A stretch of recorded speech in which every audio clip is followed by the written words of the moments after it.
Hey guys, how you doing today? You'll notice a couple of immediate changes.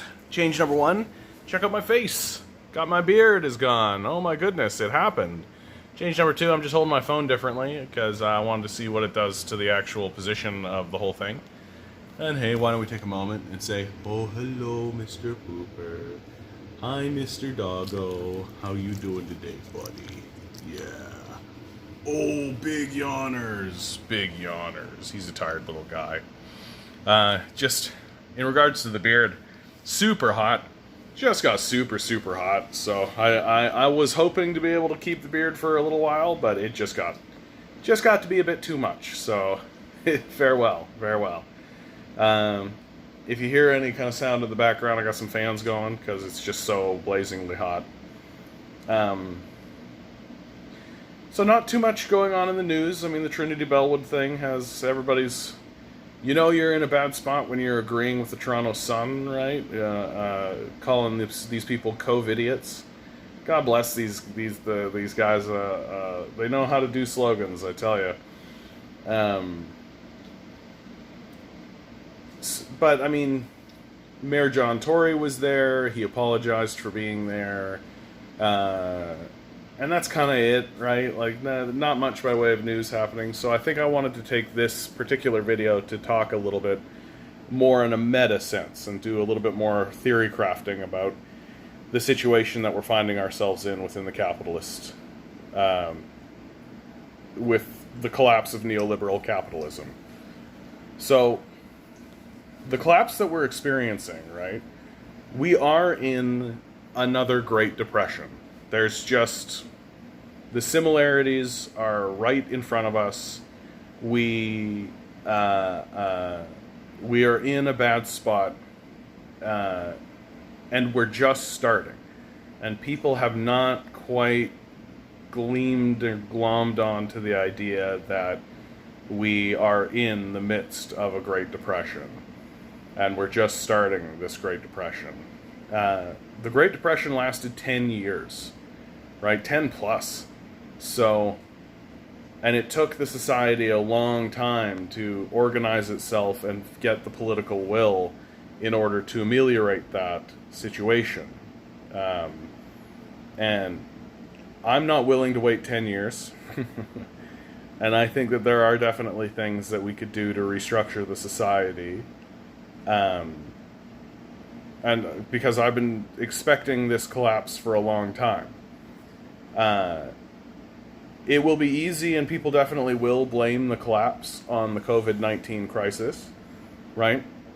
But that is inaccurate. It is inaccurate to place the blame at the COVID-19 crisis because the blame of the collapse rests squarely on the structure of capitalism.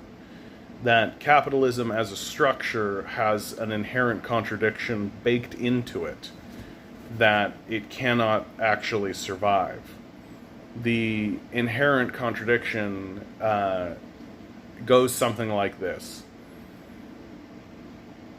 If you play one game of Monopoly, right, you'll find out pretty quickly that the system of capitalism eventually forces all assets and property to merge and acquire under smaller and smaller groups of people. Eventually you have one or two people who have incredible political clout that other individuals simply don't have and never will have.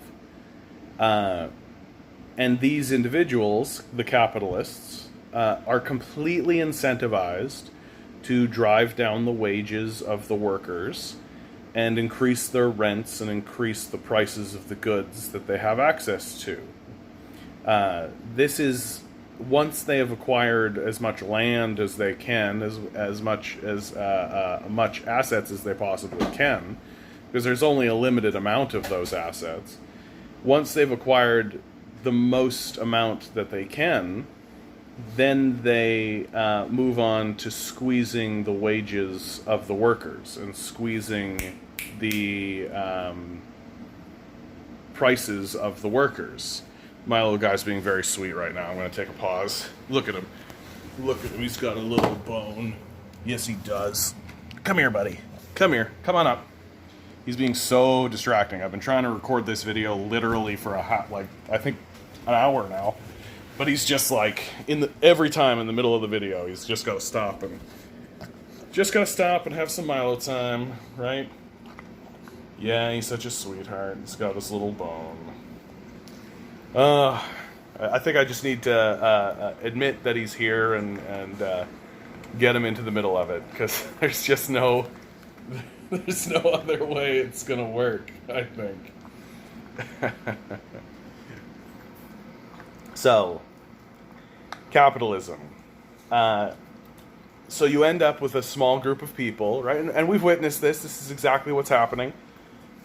You end up with a small group of people who are a small group of people who have all the assets, who are driving the wages of the workers down, and who are raising the prices of all their products, right?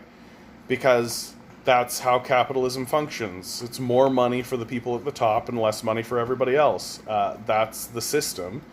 And so what this does is it inevitably will create a situation where the workers who are working for the capitalists won't be able to afford the goods being produced by the capitalists.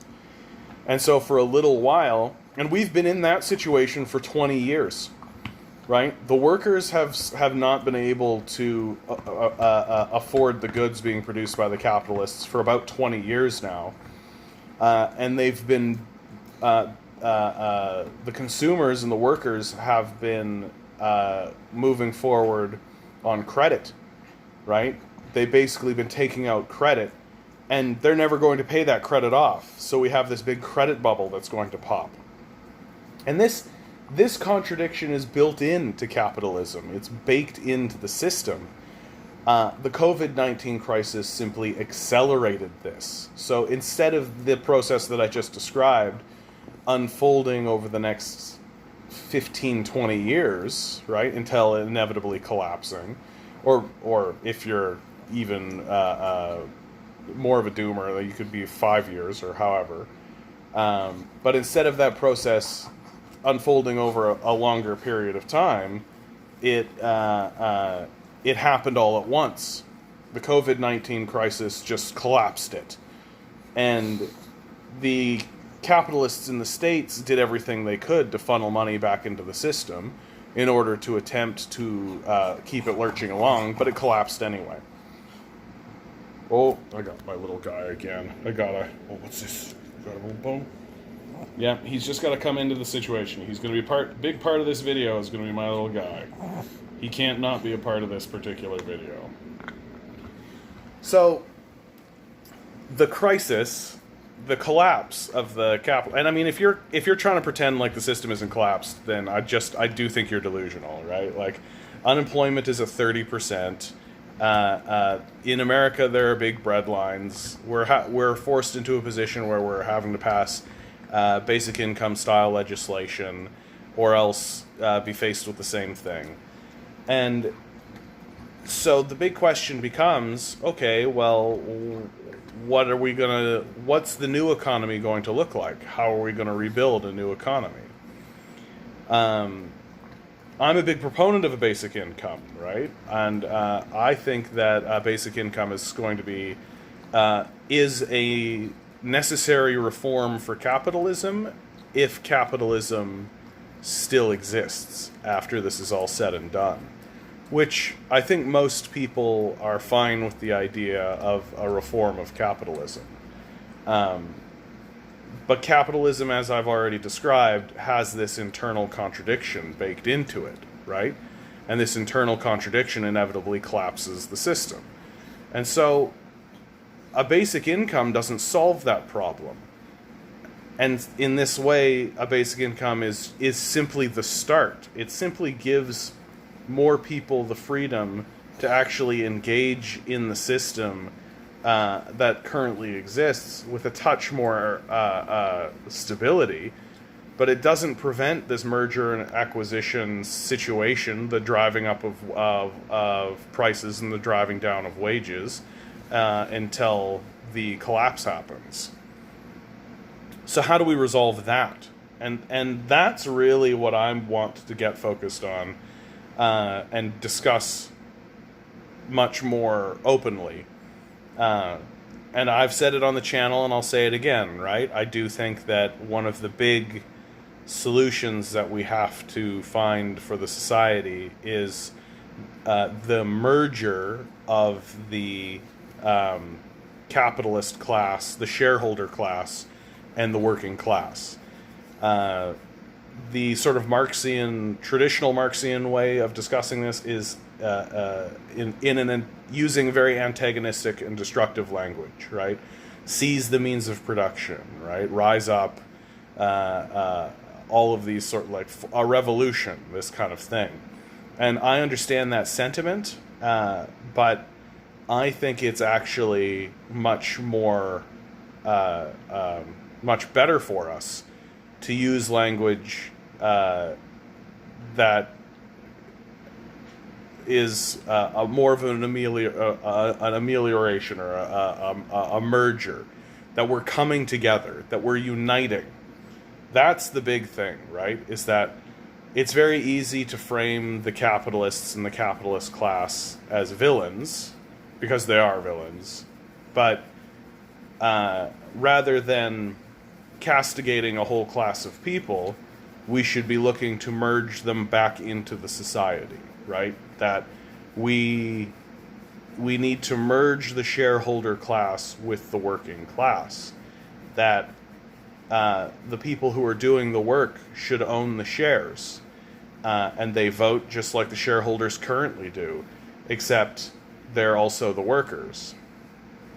And that process, right, that merger of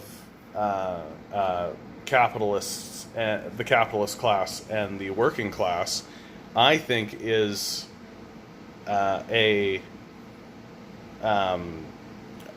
it has to flower and create a better society, right? Like, if the workers owned the shares of the company, then they wouldn't ship their own jobs overseas, right? That's not something that would occur. They're not going to pollute their own environment because they live there, right? Right now, the shareholders, they don't care about the workers. The workers are expendable. So expendable that they say get back to work in the middle of a pandemic, repeatedly over and over again. And the expendable nature of the working class leads the shareholders to make all kinds of decisions that completely dismantles the civil society. And so, as we are rebuilding our economy, one of the things that I think we should be focusing on, and one of the things I hope we talk about more seriously, is not only just the basic income, but also the merger of the shareholder class with the working class. That the shareholders and the workers become the same people. Another thing I think that we need to really rethink is, like, it's been pointed out, okay, if a bunch of businesses close, right, that's going to be an enormous drop in revenue for the government. And that is true. That is going to be an enormous drop of, because it's going to be this enormous drop in revenue, but it's so... The way that we do our taxation is actually quite silly when you stop and you think about it, especially given what the largest sectors in our economy actually are, which is finance. Finance is the largest sector in the economy by a large margin, and it's largely untaxed, right? Right now, it's the way taxation works is... if you buy something, there's like general sales taxes, or if you earn an income, there's a tax on your income as well. But we could implement a financial transaction tax that could actually earn us so much money that it completely eliminates the need for an income tax or a sales tax in the first place. What is a financial transaction tax? A financial transaction tax is literally any time any money moves in a financial institution, right? So a transfer from one account to another account, right? Any purchasing a stock, purchasing a bond, any of that kind of stuff.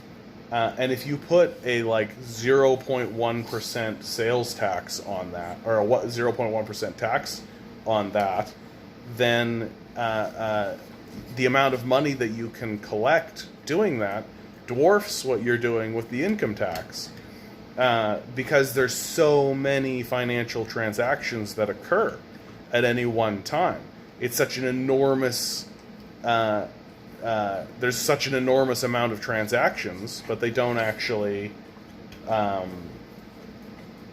but they're not taxed at all. They just go completely unnoticed by the taxation system.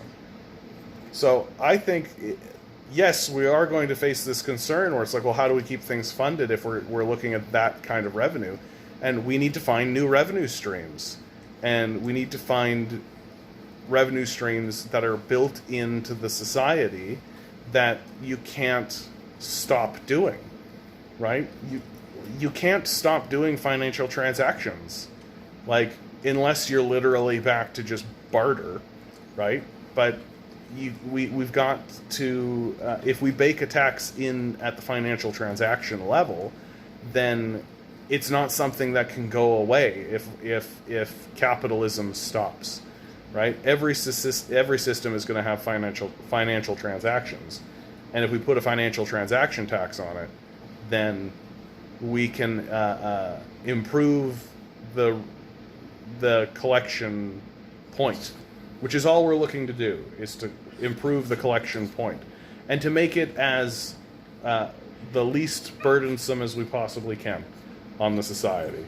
Oh, guys, I gotta show you what I'm putting up with here as I'm doing this recording. Look at this. Look at this. He's got his little bone.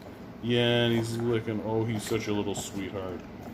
This is what I put up with while I'm doing these videos sometimes, guys. It's so difficult. He's such a little cutie. I'm so happy to have him. My little guy. Yeah. Alright, I think that's it for this video, you guys. Me and Milo are going to say bye. You want to say bye, buddy? You want to say bye? Bye!